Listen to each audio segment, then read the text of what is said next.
Hello, and welcome to Chris's Ticks. Some of you may have noticed that Timex has been on a rampage recently, reissuing their stuff from the before times. Some of you may have also noticed that I happen to like Timex stuff, new or old. Their new line of Quartz reissues look fantastic.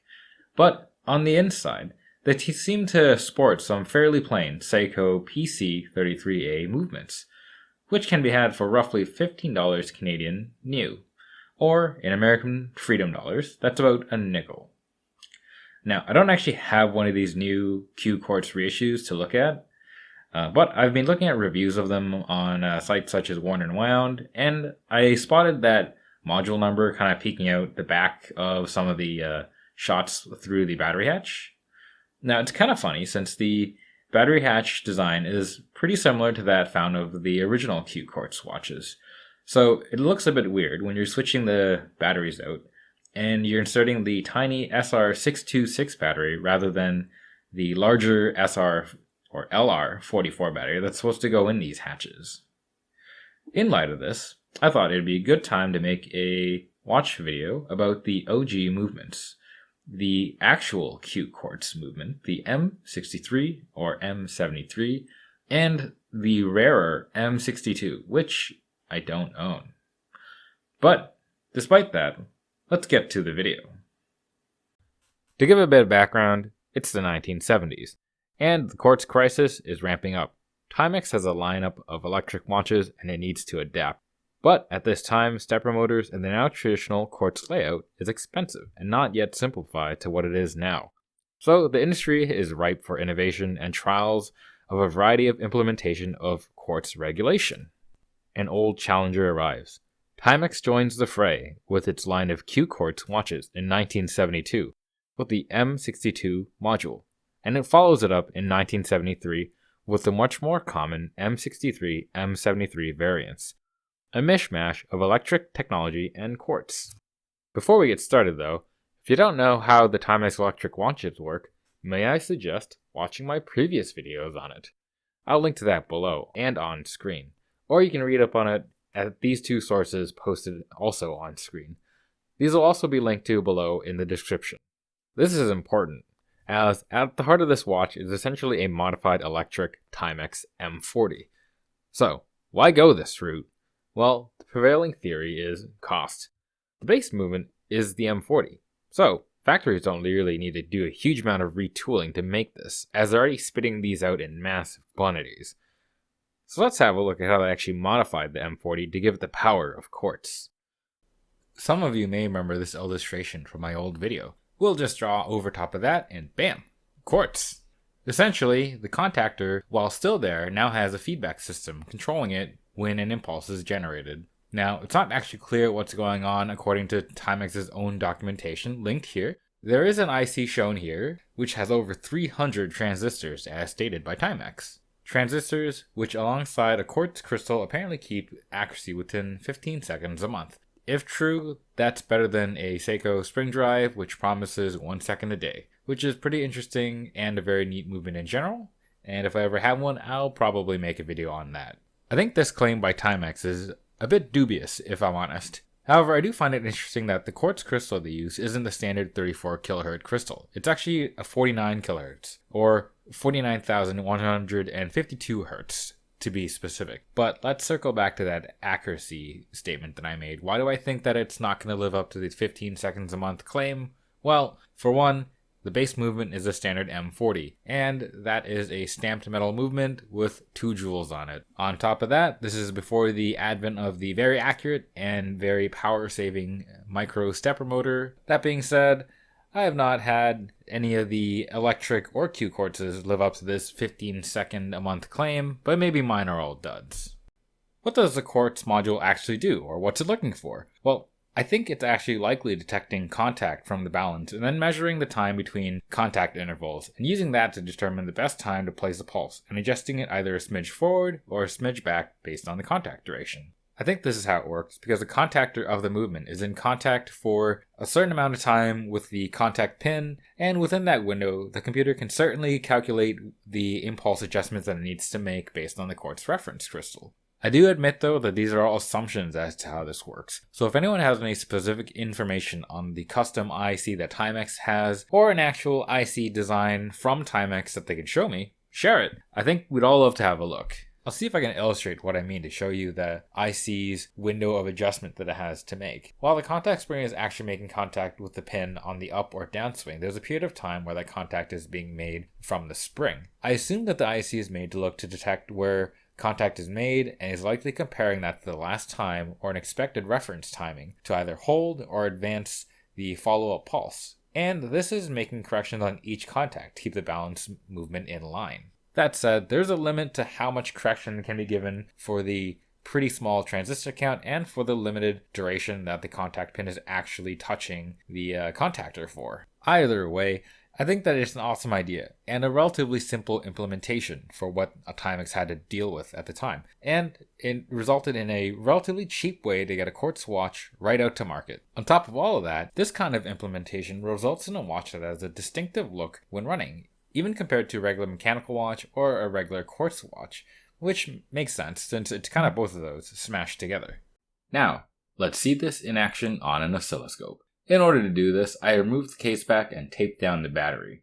Then I probed the movement at the screw terminals, since the one is just the positive terminal and the other is the output to the balance. This results in what we're seeing here on screen. And from what I can gather, this is the first time that this has been shown in a video. Isn't that neat? As you can see on screen, you can see that there are impulses being generated. And if we measure the period between two of them, we should be able to get the beat rate of 21,600 beats per hour. So, why didn't this last? Well, the eventual reckoning of the Quartz and stepper motor development sped up its demise, but I also think the haphazard nature of the watch design wasn't helpful either. What do I mean? Well, let's have a look at that movement again. The mechanical part of the watch is surprisingly robust. I have lots of these, and not only are they pretty easy to work on once you know what's going on, they actually do, take a licking and keep on ticking, as they say. The Quartz module, though, seems to fail pretty often. We'll go through all the working examples that I have, but for every working one that you see here, there's many more dead that I have somewhere lying around this house. Somehow, the examples that I had all tended to die in the same way. The circuit board just stopped working. I think I know at least partially why they died, and it wasn't always exploding batteries, although that doesn't help. But I think it was something else. Probably the way the circuit board was mounted. Because you see, when adapting the M40 electric, they kind of had limited space, in that they had whatever space the movement left on the caseback. Specifically, in this photo, the right side of the movement. Additionally, since it was never really meant to have a Quartz module bolted on it, they kind of literally bolted a module on top.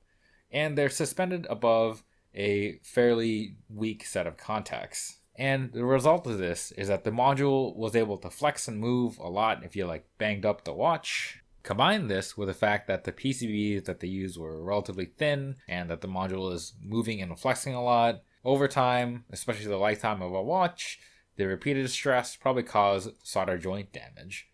Lastly, another thing that didn't help with the longevity of this watch in general was the weird 49 kHz Quartz frequency they used, which resulted in a pretty scarce replacement if you're looking to replace the 49 kHz crystal, whereas the modern 32 kHz crystals are literally everywhere.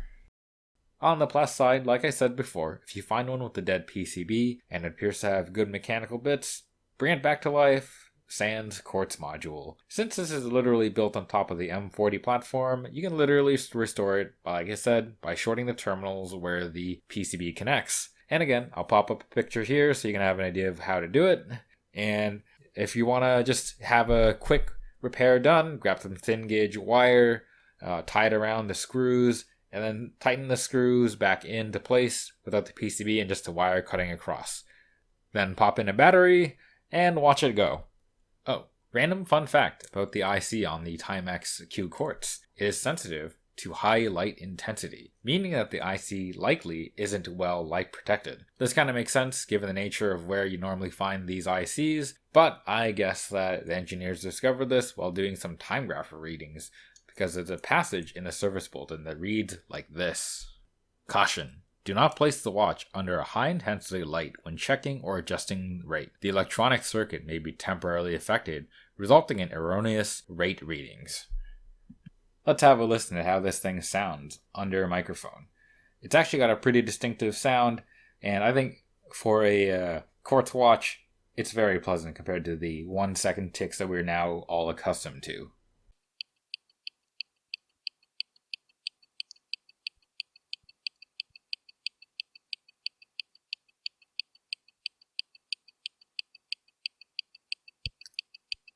Do I recommend this, though, for people looking for an oddball watch? Very much so. They're lots of fun, and not that expensive. But keep in mind that if you are looking for one, expect to pay between $50 and $75 that has been at least tested to run. And this is in US dollar dues. Expect to pay a little more for those that are in one of the styles that are currently being reissued. However, you can probably find one of these untested for $20, so you could take a chance as well. Another thing to keep in mind, though, is that if you are looking for these vintage Q Quartz watches, keep an eye out for regular Quartz watches, which use very similar branding. They tend to use an angular stylized Q right at the 12 o'clock index, whereas the Q Quartz hybrids that I'm talking about use a Q below the 12 o'clock index. I would also warn that, like the Timex Electric, if you need work done on these, it is hard to find people to work on them. Although parts are extremely plentiful, as these things sold like hotcakes, or I don't know, like cocaine-filled hotcakes. If you're able to have a look at these in person, ask the owner of the establishment or the owner of the watch if you can pop the back off. It's really easy to slip a tool in there. I'll demonstrate it on the video, and the whole back should pop off. This way you can see one of the most common issues. The first being the battery explosions, which cause a lot of corrosion in the movement and possibly damage on the PCB. Additionally, if you don't find a popped battery, but you do notice severe gasket failure on either the battery hatch or on the case back gasket, pass on those if the movement looks particularly bad. What can you do if you find one of these or even an M40 electric and it isn't working? Well, aside from a conversion from Q Quartz to electric, you can check a few things. For one, is there lots of end shake movement? Well, luckily for you, there's a screw on the watch for adjusting end shake. So maybe give that a tighten if it is. I'll pull up the actual service manual for where it's referenced and for which screw it is. I do have to warn you though, be careful when you do this. Tighten very slowly and don't use excessive force, as it is very possible to destroy the pivot or jewel when you're doing this. I know from experience. It's a hilarious sound, except when you're doing it, in which case it is very aggravating. If the balance does appear to be perfectly fine, but putting a battery in it isn't eliciting a good response, then it's possible that the contactor or contactor pin on the balance has a buildup of soot. These electric watches do tend to spark and get quite dirty in that area.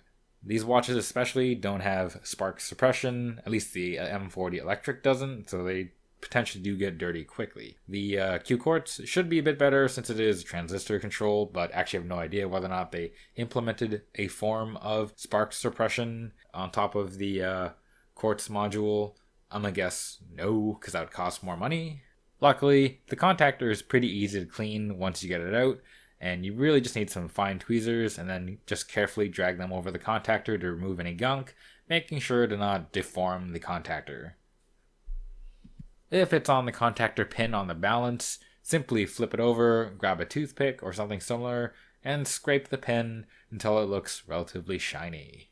That being said, something I have noticed on more than a few of these electrics or Q Quartzes or Dynabeats or any of these Timex electric jobbies is that there is corrosion on the contactor pin. This is usually the end of the balance most of the time, as from what I see, the corrosion on the pin usually means that there's damage on the thin wire going around the coil, meaning that it's probably broken somewhere along that coil, and just replacing it will be a lot better of a deal than trying to deal with the damaged line. I feel like I'm forgetting something. Something I normally do. Ah yes, the ad reads. We had to do at least one of those. Okay, nope, not that one. This is a full page of text. Next ad. That's better. Timex. Quartz. The two best things you can say about a watch. When it comes to accuracy, there's just no better word in watches than Quartz, the most accurate time standard a man can put on his wrist.